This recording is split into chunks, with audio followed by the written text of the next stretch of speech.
महासचिव अखिल भारतीय प्रतिज्ञा मुक्ति आंदोलन समिति। मैं सभी देशवासियों के लिए सबसे पहले स्वास्थ्य की मंगल कामना करता हूँ। आप सब लोग सुखी रहें, संपन्न रहें, आपका जीवन सुखी रहे, आपके परिवारों में खुशहालियों की बरसात हो, ऐसी मेरी मंगल कामना है।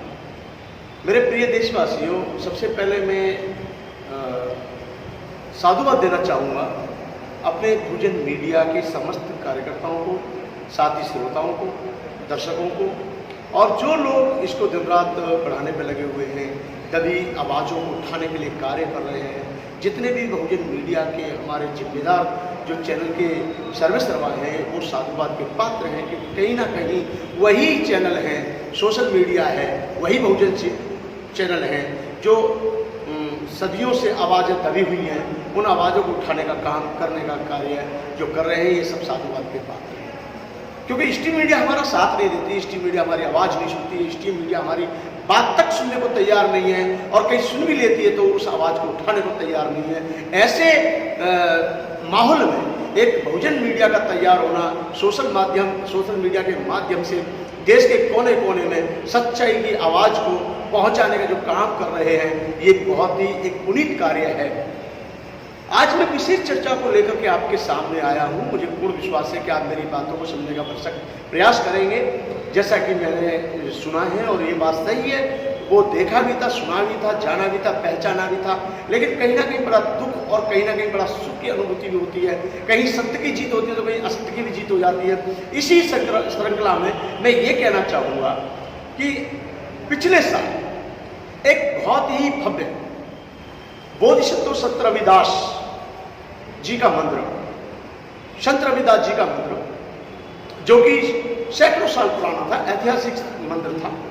और इतने ही नहीं, उस सैकड़ों साल पुराने मंदिर को, ऐतिहासिक संत रविदास मंदिर को ध्वस्त कर दिया। आखिर फिर बाबा साहब डॉक्टर अम्बेडकर में आस्था रखने वाले लोग, या जो भी बहुजन समाज में जन्मे, या जितने भी महापुरुष हमारे समाज में जन्मे हैं, उन सभी के प्रति अपना श्रद्धा भाव रखने वाले लोग एकत्रित हुए, एक मार्ग पे चले और एक रास्ते पर आए, और उन सब ने एक मुहिम चलाई, आंदोलन किया, धरना किया, प्रदर्शन किया, और सरकार को अपने आंदोलन के आगे इतना मजबूर कर दिया कि कहीं ना कहीं सरकार को उन बौद्धों की बात, उन संत रविदासियों की बात, उन बाबा साहब अम्बेडकर के श्रद्धालुओं की बात को मानना पड़ा जो उनको मानना चाहिए था।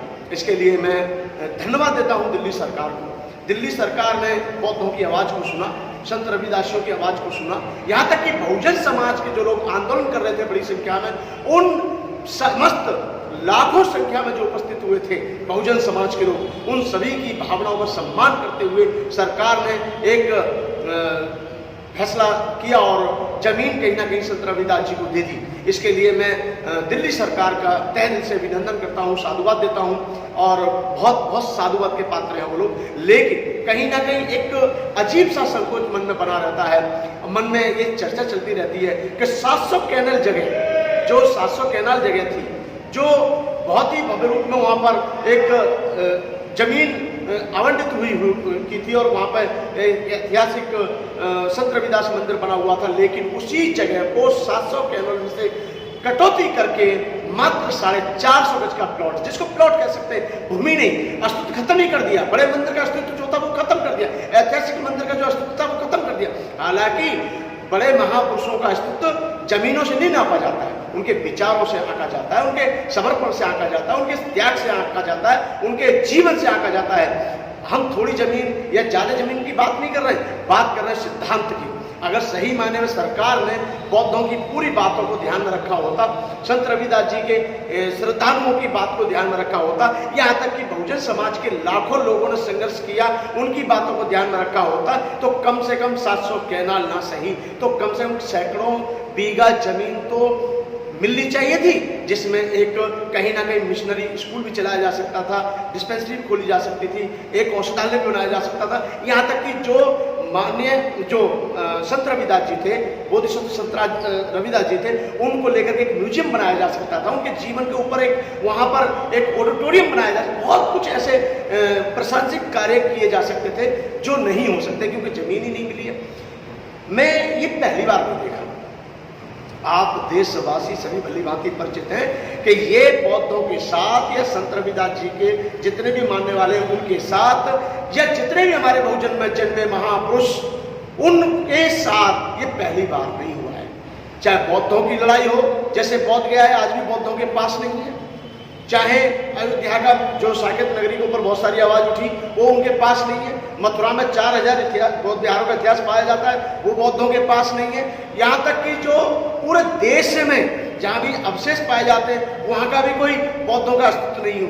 अपने पाखंडवाद को बढ़ावा देने के लिए यहाँ की मनोवाद व्यवस्था ने अपने पाखंडवाद रूढ़वाद व्यवस्था को जीवित रखने के लिए उनके दोहों को कहीं ना कहीं उसमें विलय कर दिया। जैसे मन चंगा कटौती में गंगा, इसका उल्टा ही अर्थ निकाल लिया।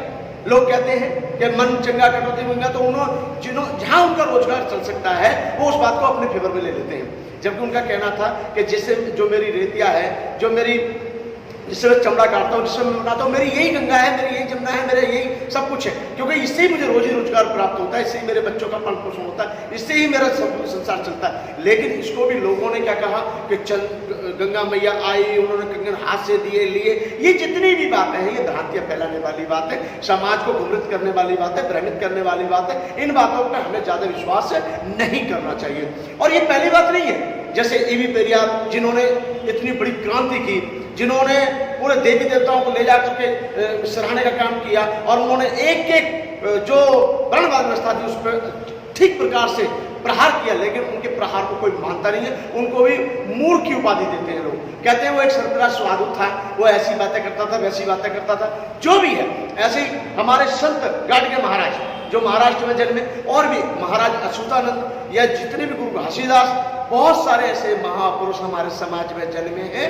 जैसे बाबा साहब डॉक्टर अम्बेडकर बाद में आए, बाबा साहब अम्बेडकर ने हजारों साल पुरानी जो गुलामी थी, हजारों साल पुरानी गुलामी की जंजीरों में जकड़ा हुआ समाज था, उसको तोड़ने का काम किया और उन्होंने बौद्ध धर्म को स्वीकार किया। और उन्होंने ये सिद्ध करके दिखाया कि जितने भी हमारे महापुरुष बहुजन समाज में जन्मे थे, जिन्होंने अपना जीवन समस्त बुद्ध के मार्ग पर चलने में लगाया था, लेकिन उसी व्यवस्था ने उनको तोड़ मरोड़ के पेश कर दिया। जैसे संत रविदास जी के प्रति ज्यादा लोग श्रद्धा रखते तो वो तो ईश्वर की भक्ति करते थे, ये गलत बात है, ये हम मान ही नहीं सकते। क्योंकि संत रविदास, संत कबीरदास, गुरु कबीरदास, उनके बारे में कहा जाता है कितने अच्छे अच्छे उनके दोहे, उन दोहों को कोई नहीं बताता है। बुरा ढूंढन में चला, बुरा ना मिले मुझे कोई, जब मन देखा अपना मुझसे बुरा ना कोई। एक एक जो बुद्ध के उपदेश थे उन्होंने दोहे के माध्यम से जनमानस के बीच में पहुंचाए।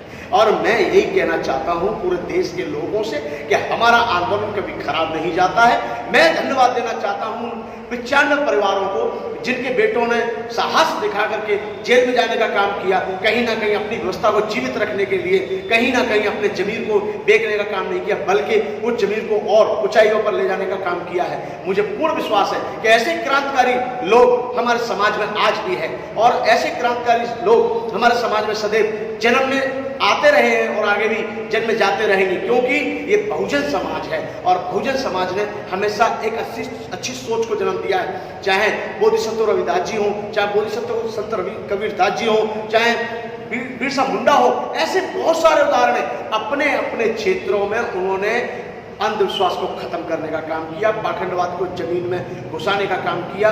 और भी इतना नहीं है, उन्होंने कहीं ना कहीं इन व्यवस्थाओं से समझौता नहीं किया, चाहे वो समूह कृषि हो, चाहे वो और भी लाखों की तादाद में जने जिनके इतिहास हमें जब ढूंढते हैं तो बड़े मुश्किल से मिलते हैं, हालांकि मिल जाते हैं तो हम पढ़ लेते हैं, लेकिन उस बात को कहते हैं तो यहाँ की मनुवाद व्यवस्था उन विचारों को सहमति नहीं देती है। लेकिन वो ना दे, हमें कोई लेना देना नहीं। हमें अच्छी सोच को जीवित रखने के लिए, इतिहास को जीवित रखने के लिए, हमें बाबा साहब अम्बेडकर के मिशन को जीवित रखने के लिए, बहुजन मूवमेंट को जीवित रखने के लिए और बहुजन समाज के जितने भी जो साधु संत सूफी फकीर उनमें हुए हैं, जिन्होंने अपने अपने क्षेत्रों में मानवतावादी विचारों का प्रचार प्रसार चरम सीमा पर जाकर किया है, भरसक प्रयास किया है, ऐसे विचारों वाले जितने भी संत हैं वो सभी साधुवाद के पात्र नहीं, वो नमन के पात्र हैं, अभिनंदन के पात्र हैं। मैं ज़्यादा ना कहते हुए मैं ये कहूँगा दिल्ली सरकार से, जो उन्होंने किया है वो तो अच्छा किया है, लेकिन मैं चाहता हूँ कि एक बहुत भव्य निर्माण करने के लिए उनको पूर्ण रूप से जमीन और पूर्ण रूप से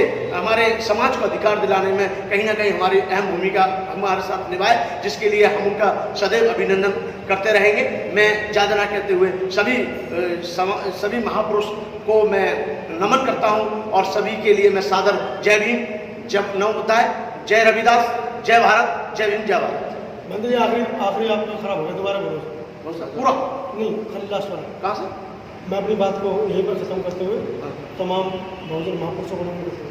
वो तो मैंने किया है, वो अलग दे दो कि मार छोड़े, मजा नहीं आया।